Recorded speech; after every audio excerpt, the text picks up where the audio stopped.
안녕하세요. 반갑습니다. 이번 시간에는 아브라함 가정을 중심한 복귀 섭리 가운데 믿음의 기대에 대해서 알아보기로 하겠습니다. 아브라함 가정에서 믿음의 기대의 중심 인물은 아브라함이었습니다.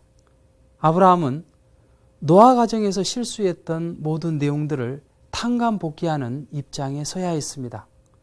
따라서 아담으로부터 노아까지 10대 그리고 홍수 심판 그 40일을 다시 탕감 복귀하는 입장에 서야 했기 때문에 아브라함은 노아로부터 10대 400년 만에 찾아 세운 인물이었습니다.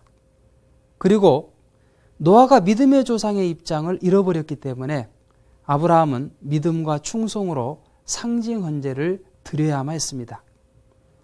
또한 하나님께서 가장 사랑하시는 찾아 함을 사탄에게 내주었기 때문에 하나님도 사탄이 사랑하는 우상장사인 데라의 아들인 이 아브라함을 선택해서 복귀 섭리를 출발하시게 되었던 것입니다. 창세기 15장 9절을 보면 하나님은 비둘기와 양과 암소를 헌제로 드리라고 명령하십니다. 이것은 믿음의 기대를 승리하기 위한 조건물이었던 것입니다. 따라서 이 아브라함이 이 상징 헌제를 성공하기 위해서는 헌제를 위한 믿음이 필요했던 것입니다. 곧 노아가 40일 동안의 그 홍수 심판을 하늘에 뜻맞게 드리기 위해서는 120년 동안 절대적인 믿음이 필요했던 것입니다. 기실 복귀 섭리는 믿음에서 믿음을 세워나온 역사였던 것입니다. 상징 헌제를 위한 믿음을 세우기 위해서 아브라함은 노아 가정과 그리고 아담 가정이 잘못했던 그런 모든 것을 복귀하는 그 입장에 섬으로써 이 상징 헌제를 위한 믿음을 세웠어야만 됩니다. 그것이 이제 창세기 12장 10절에 아브라함 가정을 중심 삼고 어떤 큰 사건이 벌어지게 됩니다. 아브라함이 살고 있는 그 지역에 기근이 들어가지고 그 아브라함은 그 가족들을 데리고 애굽 땅으로 들어가게 됩니다. 그때 사라에게 당신은 너무나도 아름다우니까 만일 당신이 내 아내라고 하면 애굽인들이 나를 죽일지도 모른다. 그러니까 이제부터는 당신은 내 여동생이라고 하고 애굽 땅으로 들어가자. 그렇게 약속을 하고 애굽 땅으로 들어갑니다. 실제 이 사라의 모습을 보고 이 바로의 신하들이 이 아브라함 가족을 바로 왕한테 데리고 갑니다. 그러면서 바로는 이 아브라함한테 큰 재물과 노비를 줍니다. 그리고 나서 사라를 자기의 아내로 취하려고 합니다. 이때 하나님께서 나타나셔가지고 이 바로 왕을 징계를 합니다. 그러니까 바로는 사라와 모든 재물들을 다시 아브라함한테 돌려주고 그 아브라함이 복귀해서 나가는 그런 섭리가 창세기 12장에 나오게 되는 것입니다. 이것은 이 복귀 섭리를 이해하지 못하면 풀 수 없는 내용인 것입니다. 이 사건은 아담 가정의 입장을 탕감 복귀하는 그런 상징적인 조건이 되었던 것입니다. 곧 아담 가정에서 이 아담과 해와는 원래 남매의 입장에 있었던 것이죠. 그리고 이 해와를 사탄이 빼앗아감으로써 그의 자녀들과 만물들도 이 사탄의 소유가 되고 말았던 것이죠. 따라서 이 아브라함 가정을 중심 삼고 먼저 이 아브라함과 사라가 남매의 입장이 되어가지고 이 천사장과 같은 바로한테 이 사라를 빼앗겼다가 다시 찾아오는 그런 섭리가 이 아브라함 가정에서 진행되게 되었던 것입니다. 여기서 위대한 것은 사라였습니다. 사라는 아브라함이 자기의 목숨을 건지려고 자기를 여동생이라고 하라고 했을 때 그 아브라함에 대한 절대적인 믿음과 그리고 사랑을 놓지 않았습니다. 그리고 바로가 자기를 꼬이려고 했을 때도 이 사라는 그 꼬임에 넘어가지 않았던 것입니다. 이것이 해와와 다른 점입니다. 해와는 천사장이 꼬였을 때 그 꼬임에 넘어갔던 것이죠. 그런데 사라는 이 바로가 자신을 꼬이려고 했을 때 절대적으로 아브라함에 대한 믿음과 그 사랑을 지켰던 것입니다. 그것이 조건이 되어가지고 하나님은 바로왕에게 나타나가지고 그 바로왕을 징계함으로써 사라를 다시 아브라함에게 돌려주고, 그리고 자녀들을 상징하는 롯과 만물 세계를 상징하는 이 재물들을 다시 찾아가지고 원래의 상태로 복귀하는 그런 입장에 서게 되었던 것입니다. 이렇게 아브라함이 아담 가정을 복귀한 그러한 터대 위에서 이제 3제물을 드리게 됩니다. 이 3제물은 비둘기와 양과 암소였습니다. 그리고 이것은 원래 인간의 성장 기간, 곧 3단계의 그 성장 기간을 의미하는 것이기도 했습니다.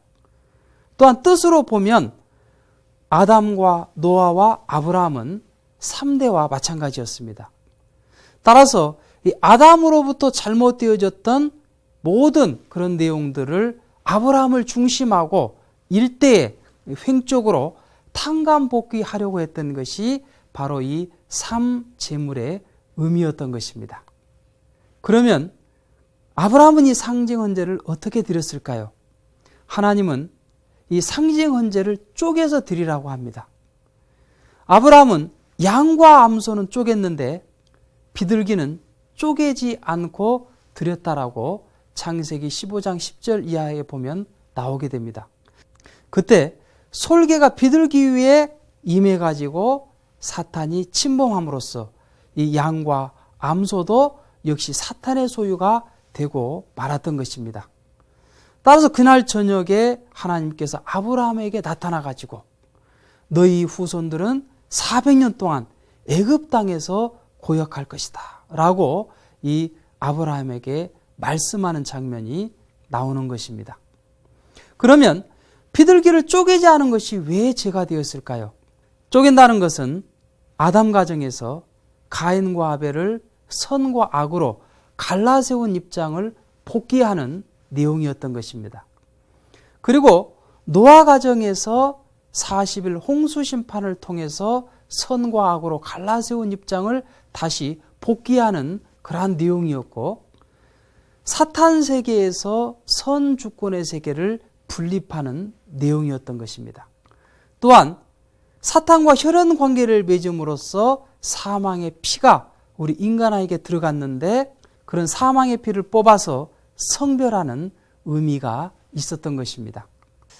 이렇게 아브라함이 상징 헌제에 실패함으로써 하나님께서는 대신 이삭을 번제로 드리라라고 말씀하십니다.